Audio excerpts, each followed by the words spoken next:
तो अपने पिताजी की तरह चिराग पासवान भी मौसम विज्ञान में, चुनावी मौसम विज्ञान में पारंगत होते जा रहे हैं। एक तरफ चिराग पासवान अपने लिए बिहार की चुनावी राजनीति में पॉलिटिकल पोजीशनिंग कर रहे हैं, तो दूसरी तरफ लालू के घर में मचा घमासान थम नहीं रहा। तेज प्रताप यादव को लालू यादव ने पार्टी से ऑफिशियली निकाल दिया है, इसकी चिट्ठी भी आ गई है। लेकिन तेज प्रताप कह रहे हैं कि उनको और तेजस्वी को लड़ाने के लिए कुछ जयचंद पार्टी में काम कर रहे हैं, लेकिन इससे भी तेजस्वी पिघले नहीं।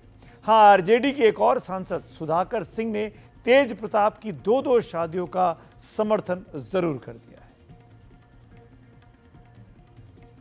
मैं व्यक्तिगत तौर पर अनैतिक काम नहीं मानता। 2 शादियां भारतीय हिंदू रीति रिवाज में रही है। 3-3, 4-4 शादियों के बारे में भी हम लोगों ने सुना है। आज के भी दिन में कई शादियां हुई हैं। आप चिराग पासवान को ही ले लें तो उनकी दूसरी माँ से वो जन्मे हैं।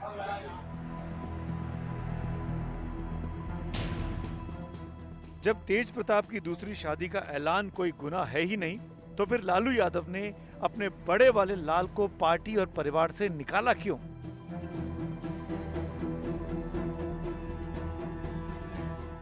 आरजेडी के सांसद सुधाकर सिंह के मुताबिक तेज प्रताप यादव ने पहली पत्नी से बगैर तलाक लिए दूसरी शादी करके कोई गुनाह नहीं किया। तेज प्रताप ने दूसरी शादी करके कोई अनैतिक काम नहीं किया और हिंदू धर्म में 2, 3, 4 शादियां रीति रिवाज का हिस्सा रही हैं। लेकिन हर परंपरा और रीति रिवाज कानून की कसौटी पर खरा ही उतरे, ये जरूरी नहीं। हिंदू धर्म में एक पत्नी के होते दूसरी शादी पर कानून क्या कहता है, इसको भी सुन लीजिए। हिंदू धर्म में हिंदू मैरिज एक्ट जो है उसके मुताबिक एक ही शादी हो सकती है और वो कानून यह कहता है कि पहली पत्नी के रहते हुए दूसरा विवाह कानूनन अपराध है। जो पहले भारतीय दंड संहिता थी उसकी धारा 494 में पहली पत्नी के रहते हुए दूसरा विवाह करने को मना किया गया है और अब जो है सेक्शन 82 जो भारतीय न्याय संहिता है, भारतीय न्याय संहिता के सेक्शन 82 में उसी जो 494 था उसके मुताबिक अब 82 में सेम प्रोविजन को कंटेन किया गया है। यानी कानून बनाने वाले सांसद महोदय जो कह रहे हैं वो कानून की कसौटी पर ही खरा नहीं उतरता। तो क्या आरजेडी सांसद ने सिर्फ अपने बॉस के परिवार को खुश करने के लिए ऐसा बयान दे दिया और इसके लिए डॉक्टर राम मनोहर लोहिया को ढाल बनाने की कोशिश की?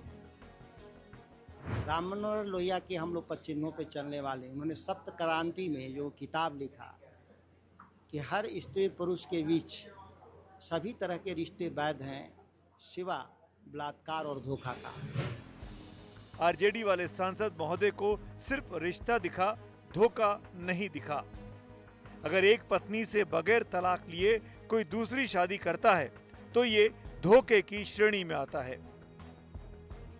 लेकिन तेज प्रताप आजकल आरजेडी के अंदर जयचंदों की बात कर रहे हैं, यानी धोखा देने वालों की।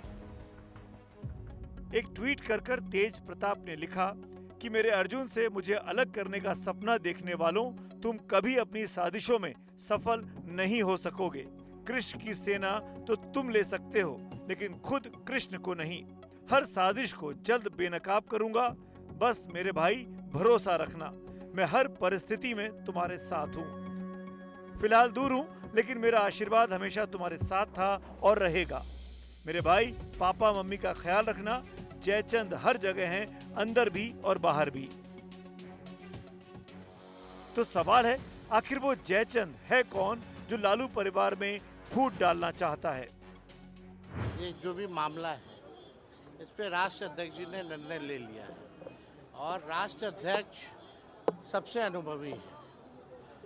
बिहार की भलाई किसमें है, पार्टी की भलाई कैसे होगी, ये राष्ट्र अध्यक्ष जी से बेहतर कोई नहीं जानता, अपना निर्णय ले सकता है। जब एक बार उन्होंने निर्णय ले लिया है पार्टी के भलाई के लिए, बिहार के भलाई के लिए, तो हमको लगता है कि इस पर कोई बातचीत होनी नहीं चाहिए और बाकी हमको इस पर कोई टिप्पा टिप्पणी नहीं करना है किसी के निजी जीवन में। इसको समझने के लिए तेज प्रताप यादव की पुरानी प्रतिक्रियाओं की तरफ एक नजर देख लीजिए।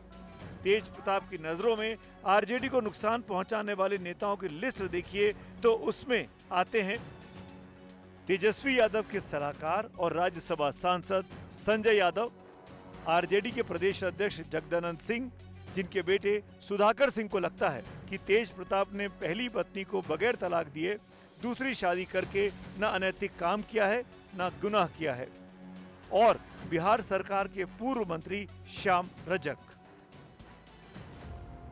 तेज प्रताप यादव बार बार ये कह चुके हैं कि इन्हीं नेताओं के कारण 2020 में आरजेडी की हार हुई थी।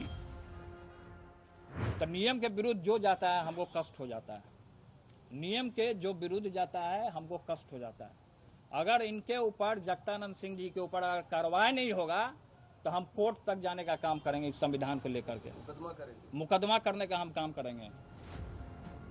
अब विरोधी दलों को तेज प्रताप के जयचंद वाले ट्वीट के बहाने आरजेडी पर हमला बोलने का मौका मिला तो वो हमला बोल रहे हैं।